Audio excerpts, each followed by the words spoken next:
رسول ناجح وفقدنا كلنا لحاجه من التاريخ الاسلامي ان سيدنا عثمان بن عفان واحد من المبشرين بالجنه ثالث الخلفاء الراشدين لما كان في مشاكل في اداره الامصار الموضوع تحول الى فتنه وتم قتل الناس لان هو ما استجابش للناس وما سمعش للناس فرئيس مرسي مش احسن من سيدنا عثمان لان هو ما استجابش للناس وما سمعش للناس فرئيس مرسي مش احسن من سيدنا عثمان لان هو ما استجابش للناس وما سمعش للناس فرئيس مرسي مش احسن من سيدنا عثمان. انا قصدي ان احنا خايفين ده يعني هي احنا مع ان احنا ويقعد وكلام من ده، لكن لو الموضوع زاد وابتدى ان هو يحط جماعته اللي هو كان ايام عثمان بن عفان قرايبه وناس قريبين منه كان في سوء اداره للبلد اللي كانت وقت محتاجه. فاذا كان حصل في وقت المباشر في الجنه مش ممكن كان اصلا هيحصل دلوقتي.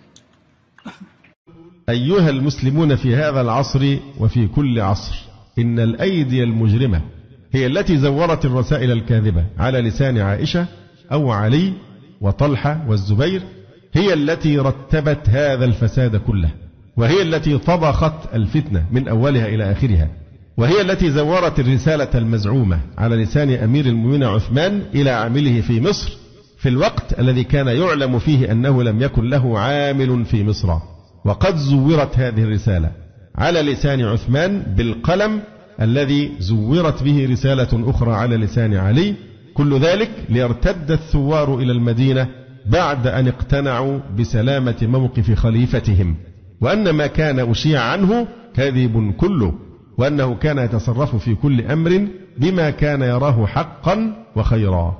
ولم يكن صهر رسول الله صلى الله عليه وآله وسلم المبشر منه بالشهادة والجنة هو المجني عليه وحده بهذه المؤامرة السبائية الفاجرة، بل الإسلام نفسه كان مجنيا عليه قبل ذلك، والأجيال الإسلامية التي تلقت تاريخها الطاهر الناصع مشوها ومحرفا هي كذلك ممن جنى عليهم ذلك اليهودي الخبيث والمنقادون له بخطام الأهواء والشبهات.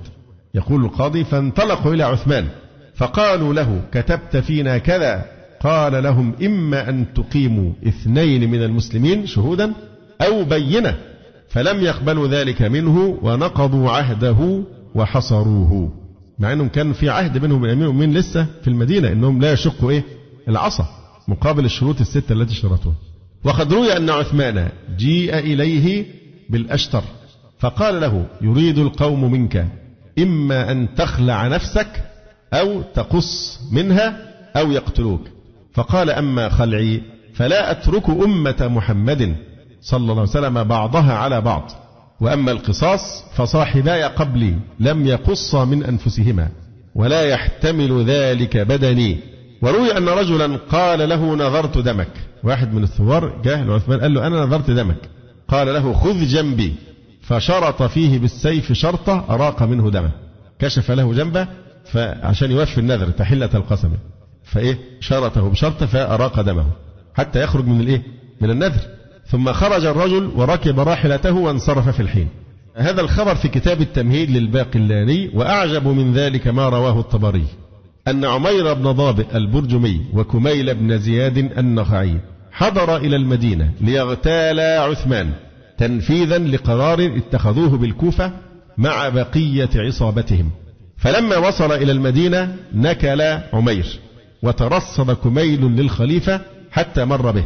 يبقى واحد تراجع والتاني اللي هو كميل تربص بأمير المؤمنين حتى مر به. فلما التقي ارتاب منه عثمان أحس بالخطر ووجأ وجهه فوقع على إسته، فقال لعثمان: أوجعتني يا أمير المؤمنين. قال عثمان: أولست بفاتك؟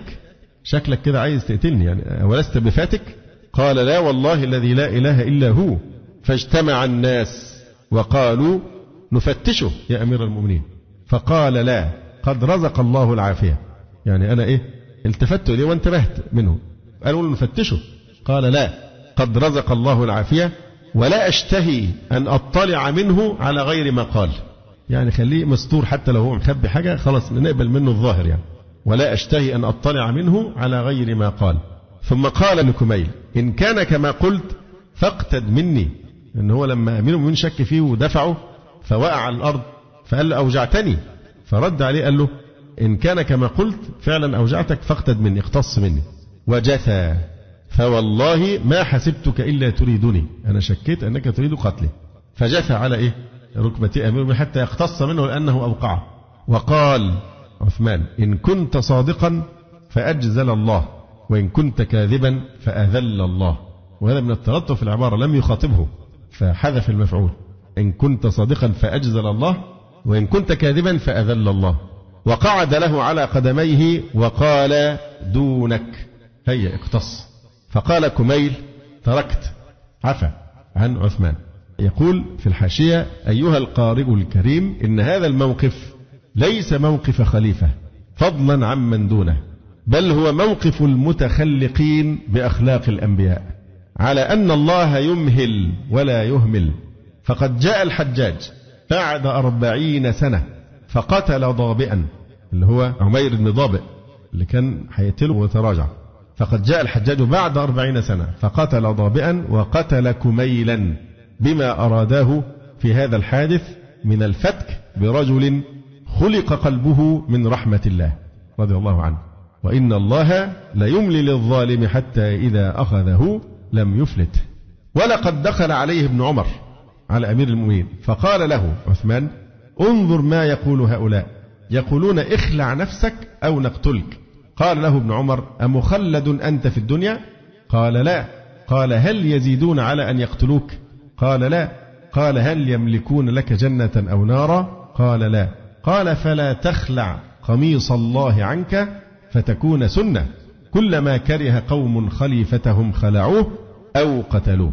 وهناك حديث النعمان ابن بشير عن أم المؤمنين عائشة رضي الله عنها أن رسول الله صلى الله عليه وسلم قال لعثمان يا عثمان إن ولاك الله هذا الأمر يوما فأرادك المنافقون أن تخلع قميصك الذي قمصك الله فلا تخلعه. يقول ذلك 3 مرات، وهذا رواه الترمذي وابن ماجه وحسنه الترمذي وصححه الألباني. فإذا ابن عمر حرض عثمان على الثبات وعدم التنازل أمام ضغط الثوار، خشي أن تكون سنة تبقى فوضى في البلاد الإسلامية، كلما كره قوم خليفتهم خلعوه أو قتلوه. وقد أشرف عليهم عثمان واحتج عليهم بالحديث الصحيح في بنيان المسجد وحفر بئر رومة، وقول النبي صلى الله عليه وسلم حين رجف بهم أحد أثبت أحد فإنما عليك نبي وصديق وشهيدان، فهذه شهادة له بأنه شهيد. وأقروا له به في أشياء ذكرها. أمر عثمان كله سنة ماضية وسيرة راضية رضي الله عنه. أن طبعا عثمان من الخلفاء الراشدين الذين قال فيهم رسول الله صلى الله عليه وسلم فعليكم بسنتي وسنة الخلفاء الراشدين المهديين. فإنه تحقق أنه مقتول بخبر الصادق له بذلك، وأنه بشره بالجنة على بلوى تصيبه، وأنه شهيد رضي الله عنه. وروي أنه قال له في المنام إن شئت نصرتك أو تفطر عندنا الليلة. وعن مسلم أبي سعيد مولى عثمان قال إن عثمان أعتق 20 مملوكة قبل أن يقع القتل، ودعا بسراويل فشدها عليه حتى إذا ما قتلوه لا يتكشف، ولم يلبسها في جاهلية ولا إسلام.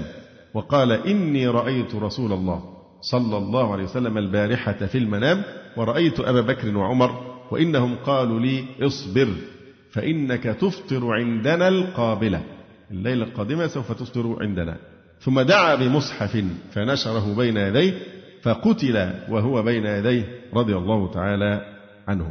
يقول وقد انتدبت المرضة والجهلة إلى أن يقولوا، يعني هؤلاء المرضى الجهل الكذابون ادعوا كذبا وزورا، قالوا إن كل فاضل من الصحابة كان عليه مشاغبا مؤلبا وبما جرى عليه راضيا، واخترعوا كتابا فيه فصاحة وأمثال كتب عثمان به مستصرخا إلى علي، وذلك كله مصنوع ليوغر قلوب المسلمين على السلف الماضين والخلفاء الراشدين.